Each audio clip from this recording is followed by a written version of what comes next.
Los miércoles a las 22, José María Costa hace El Núcleo en Millennium. Información y análisis. Seguimos en El Núcleo y tenemos en comunicación a Fischel Slagen, doctor en filosofía y postdoctorado en bioética. Además es miembro de la Pontificia Academia para la Vida en el Vaticano, miembro del Consejo Académico de Ética en Medicina de Argentina y miembro de la Comisión Nacional de Bioética. Recientemente además recibió el premio Comnex en Ética y Bioética. Doctor, ¿cómo le va? José Costa los saluda. Buenas noches.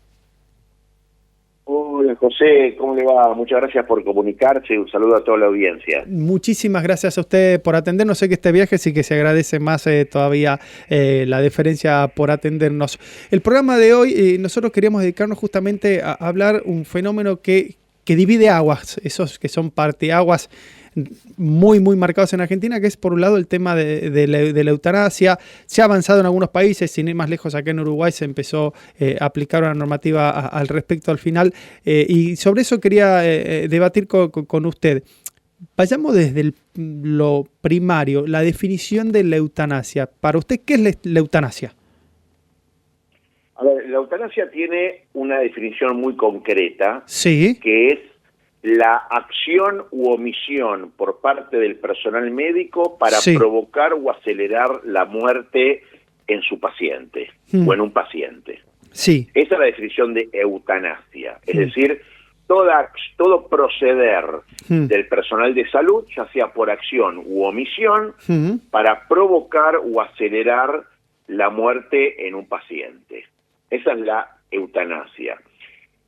Justamente hace 2 días publiqué un nuevo libro que se llama Cuidar sin matar, fundamentos bioéticos, jurídicos e institucionales, que es donde yo aporto elementos objetivos desde la bioética, el derecho y desde la institucionalidad para debatir con rigor digamos, académico y argumentativo sobre el tema de la eutanasia, y que realmente es un error legalizar la eutanasia, tal como ya muchos países, o sea, son muy pocos los países que la legalizaron, y donde la legalizaron, bueno, ya están viendo los efectos perjudiciales que tiene. Entre ellos, lo que se llama la pendiente resbaladiza, que es que la ley en principio se reglamenta para casos muy extremos, pero que en la práctica termina siendo muy laxo y termina aplicándose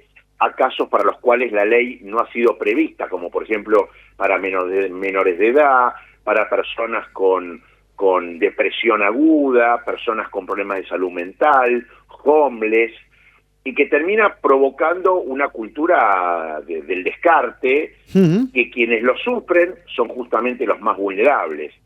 Y la otra razón es porque, bueno, justamente en las sociedades donde se ha aplicado, ha provocado toda una cultura y una sociedad falto de resiliencia, ¿no es cierto? Y una sociedad donde cada vez más se evade la responsabilidad por los más vulnerables, y el Estado está dando en ese sentido un mensaje donde al vulnerable, en lugar de cuidarlo, se lo descarta, con lo cual es muy peligroso legalizar este tipo de prácticas, ¿no es cierto? ¿Hay una diferencia o es un eufemismo cuando hablan de muerte asistida? No, hay una diferencia. La eutanasia, como dije, es el proceder del personal médico por acción u omisión para provocar o acelerar la muerte en el paciente. El suicidio médicamente asistido es cuando el personal médico le brinda a la persona los medios para que la propia persona se lo administre y provoque su propia muerte. Por eso se llama el suicidio médicamente asistido. Por ejemplo, en Canadá, que existe la ley que permite el suicidio asistido, usted recibe por encomienda un kit para suicidarse, por ejemplo. Y en todos los países, mire, yo en este libro que publiqué, doy incluso testimonio de los 2 bioeticistas más importantes que tenía Países Bajos, uno se llama Theo Boer y la otra bioeticista de primerísimo nivel que se llama Berna van Barsen, que eran defensores de la eutanasia, terminaron renunciando a sus propios comités porque vieron que realmente no dio resultado. No dio resultado porque terminó provocando una cultura donde se valora el suicidio, donde el Estado no cuida al vulnerable y donde la persona tiene que justificar el querer vivir por la presión social que ellos mismos testimonian que tienen los médicos y los propios pacientes para no ser carga de la familia, porque ahora la carga se invierte. En lugar de que el médico abogue por la vida, el paciente tiene que justificar por qué tiene que vivir cuando ya hay una ley que le permite darse muerte, y terminan conformando sociedades muy poco resilientes y muy utilitarias, ¿no? Claro, donde la calidad, la dignidad de la vida se mide por la calidad y por la operatividad, ¿no es cierto? Y en ese punto me parece que es algo importante destacar. ¿Siempre existió este deseo históricamente de decir, bueno, la verdad es que para vivir así no quiero vivir más? ¿O es algo de la era moderna? No sé si me logro explicar, doctor. Sí, es una muy buena pregunta, A ver, este deseo existió siempre, siempre existió. En la era moderna se potenció. ¿Por qué se potenció? Se potenció primero por las grandes desigualdades en las que nosotros vivimos, desigualdad en acceso a la salud, desigualdad en acceso al trabajo, desigualdad en acceso a condiciones de vida que son cada vez más desiguales, pero la razón por la cual este motivo no es un motivo válido para legalizar la eutanasia es porque el no legalizar la eutanasia no quiere decir que uno tenga que caer en la obstinación terapéutica, es decir, en provocar una agonía o una extensión artificial de una agonía tortuosa cuando el cuerpo ya no sustenta más vida. No, hay un término en el medio que se llama la adistanasia, para la cual hoy existen lo que llaman cuidados paliativos. Y está demostrado internacionalmente, yo en el libro lo cito, que en el 95% de casos de personas que piden terminar con la vida por determinados sufrimientos, agotamiento, lo que fuera, es porque no han recibido los cuidados paliativos, porque en el 95% ese pedido tanático se neutraliza, porque la persona pide morir y lógicamente pide morir, porque ya no tolera más los sufrimientos, los dolores, la soledad, la incomprensión, ¿no es cierto? Razón por la cual, por ejemplo, hace muy poquito tiempo en Argentina, en la provincia de Buenos Aires, se dio el caso de Marcela Ludueña. Marcela Ludueña, sí, que pidió por favor a la Corte Suprema de la provincia de Buenos Aires aplicarle la eutanasia. Todos los abanderados de esta práctica veterinaria salieron a decir lo cruel que eran las políticas que no permitían la eutanasia. Bueno, todos se tuvieron que callar la boca cuando la Corte Suprema demostró que el PAMI nunca le había ofrecido por ley, la ley que está a partir del 2022, los cuidados paliativos. Entonces la persona no tenía ningún tipo de cuidado, estaba absolutamente abandonada, no tenía ningún tratamiento para el alivio del dolor, y entonces obviamente la persona quería, postrada hace 7 años, la persona quería que le den muerte, ¿no es cierto? Sí, Pero sí, eso era por un incumplimiento del sistema de salud en los cuidados paliativos. Si le hubieran otorgado los cuidados paliativos, esta persona, como en el 95% de los casos, jamás hubiera pedido morir. Claro. ¿Y qué pasa? Yo voy a preguntar tipo abogado del diablo, así que no se me vaya a enojar, yo lo único que le pido, doctor. Obvio, no, por ¿Y qué favor. pasa cuando se habla, creo que el término es encarnizamiento médico, no sé si es encarnizamiento o algo similar, pero va por ahí. Obstinación terapéutica, es eso, justamente. Exacto, que es cuando ya no hay manera de que esa persona pueda sobrevivir a lo que tiene y sin embargo le siguen tratando, le siguen prolongando la vida cuando, entre comillas, humanamente ya la vida no da para más. Claro, bueno, justamente lo que yo propongo en este libro es lo que llama la adistanasia. Adistanasia quiere decir la muerte no cruel, que es justamente no obligar al personal médico a cometer homicidio, matando al paciente, no permitiendo que el paciente se suicide, pero tampoco no prolongar una agonía tortuosa artificialmente. La adistanasia lo que dice es regular la proporcionalidad terapéutica. Es decir, frente a una persona en su fase terminal, con una muerte inminente, lo que se hace es hacer que desconectarle todo aquello que obstruye la muerte natural y dejar que la enfermedad siga su curso y en muy poco tiempo el cuerpo colapsa y la persona muere naturalmente, pero no provocarle la muerte. Es decir, con la adistanasia uno lo que hace es darle al paciente una muerte digna sin que se suicide, no obligar al médico a cometer un homicidio y tergiversar lo que es la función médica y la función de la medicina, y evitar también que los familiares estén atribulados diciendo, a ver, ¿qué desconectamos? ¿Lo desconectamos? ¿No lo desconectamos? La adistanasia resuelve el problema del sufrimiento y resuelve el problema del suicidio. Con lo cual, si el problema es del sufrimiento, la adistanasia es la mejor solución.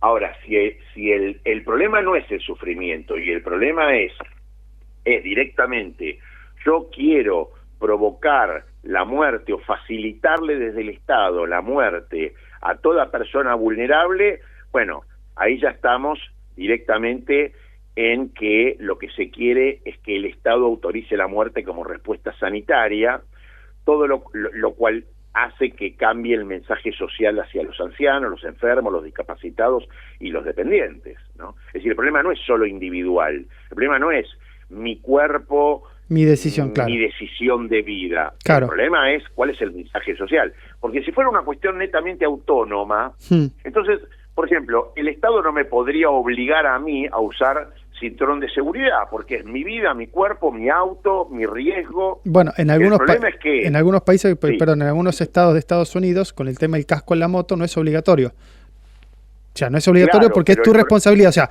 si vos te reventás la cabeza, vos sabías que te podía pasar eso si no usabas el casco.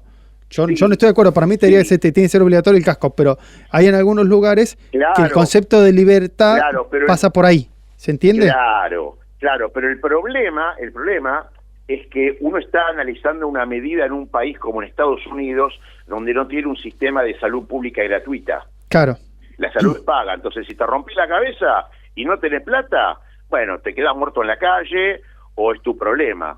En Argentina el sistema de salud es un sistema de salud público, universal y gratuito, con lo cual, si la persona por no usar el cinturón de seguridad y frente a un incidente le provoca una discapacidad permanente, lo que va a ser consumir recursos que pudo haber sido evitado del sistema de salud y encima vulnerar el sistema productivo, razón por la cual el Estado tiene que velar no solamente por él, sino por toda la sociedad, y lo que dice es, yo le obligo a usted, señor, a utilizar cinturón de seguridad para evitar que me consuma más recursos cuando lo puede evitar del sistema sanitario y me vulnere el sistema laboral y productivo.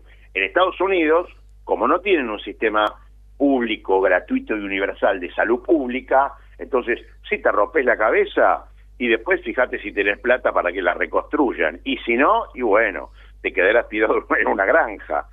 El problema de la importación de ejemplos del exterior tiene que venir acompañado también con el sistema que se maneja en el exterior. Entonces ahí uno entiende por qué pueden liberar o pueden obligar a determinada medida. ¿Se entiende? Sí, se entiende clarísimo. Y en ese punto se me viene a la mente uno de los últimos casos que trascendió incluso la frontera de su país, que es en el caso de España, que es el caso de Noelia, de esta chica de Barcelona de 26 años. De Noelia, claro. De Noelia Castillo Ramos. ¿Qué mirada tenés vos de ese caso? Porque es una persona que atentó contra su vida en más de una oportunidad, incluso previamente, hasta que logra acceder a la eutanasia.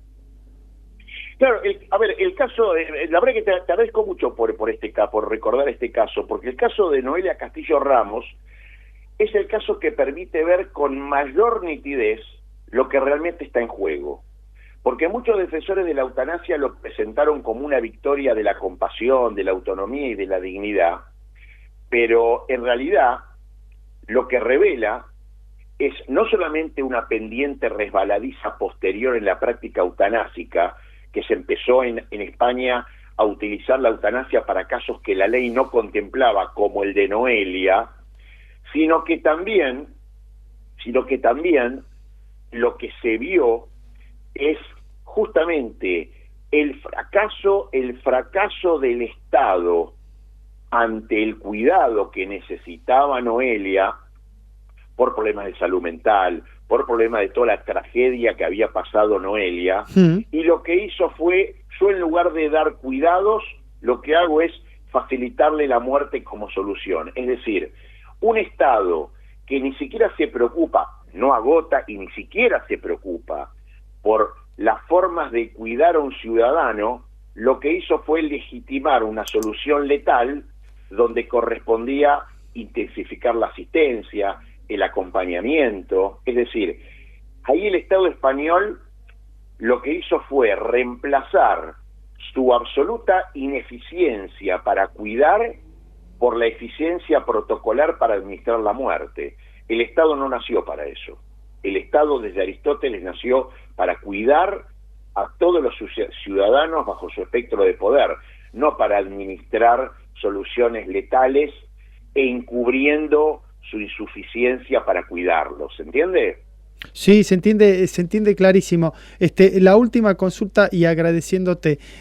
Yo vi una serie documental, a mí yo me suelo compenetrar en los temas, y hubo un documental que lanzaron en España, no sé si lo viste, de un hombre que había, no me acuerdo si fue un documental o una nota que leí, de un hombre que había pedido la eutanasia, que estaba cuadrapléjico y todo lo demás, pero se encontraban también con el dilema de que también era una persona que quería donar sus órganos. En España, entonces... Okay, no lo vi. Y entonces, claro, él tenía un deseo de que se le haga una eutanasia de una determinada manera, pero para poder donar los órganos no tenía que ser de esa forma. ¿Se entiende?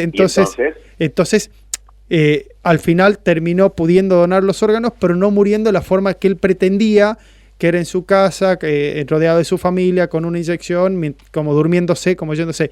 Pero también se presenta ese debate, y en el caso de España lo que contaban era que 1 de cada 3 personas que pide eutanasia, a su vez también pide ser donante de órganos. Y a mí me hacía como que me hacía ruido eso, es decir, ¿cómo pues estás pidiendo morirte, pero a la vez querés prolongar la vida de otro? Internamente me hacía un debate, ¿se entiende? Claro, se entiende. A ver, el problema acá es cuando uno absolutiza la autonomía. Sí. Y la verdad que cuando uno vive dentro de un Estado de Derecho, en una sociedad y de forma interrelacional, la autonomía no es el valor absoluto. Sí. Razón por la cual yo no puedo vender un órgano mío para pagar el ABL. Claro. ¿No es cierto? Porque el órgano es mío, yo lo quiero vender. No, el Estado me lo prohíbe. El Estado me prohíbe esclavizarme voluntariamente también. ¿No es cierto? ¿Por qué? Porque mi autonomía tiene un límite. ¿Cuál es el límite? Cuando degrada la dignidad humana y cuando afecta a terceros. Entonces ahí la autonomía ya no es absoluta. Claro. Entonces, no todo lo que uno puede protocolarizar, financiar, ejecutar, es por sí mismo o se convierte por sí mismo en práctica legítima. Cuando la respuesta institucional al sufrimiento deja de orientarse prioritariamente al cuidado y comienza a admitir la eliminación deliberada del sufriente, la verdad que no estamos ante una ampliación neutral de derecho, estamos ante una redefinición muy severa y muy grave de lo que una comunidad política considera digno de ser sostenido. En la historia de la humanidad, la dignidad de una civilización nunca se midió por la prolijidad de sus protocolos letales. Se midió en todas las sociedades por la fuerza moral y la fuerza institucional con la que se negaba a convertir la muerte médicamente asistida en sustituto del cuidado. Si empezamos a sustituir el cuidado, la responsabilidad y la resiliencia por la cultura del descarte, bueno, vamos a seguir teniendo las consecuencias que ya estamos teniendo por la baja de natalidad y el envejecimiento poblacional, sumado a la desconfianza del sistema médico, porque cualquier persona vulnerable, anciano o discapacitado va a evitar internarse en una clínica por miedo a que lo eutanasíen. Claro. O sea, es muy grave, es realmente muy grave. Si eso sucediera, sería gravísimo. Doctor, muchísimas gracias por su comunicación con el núcleo esta noche. No, por favor, gracias a ustedes. Un abrazo grande. Hasta luego.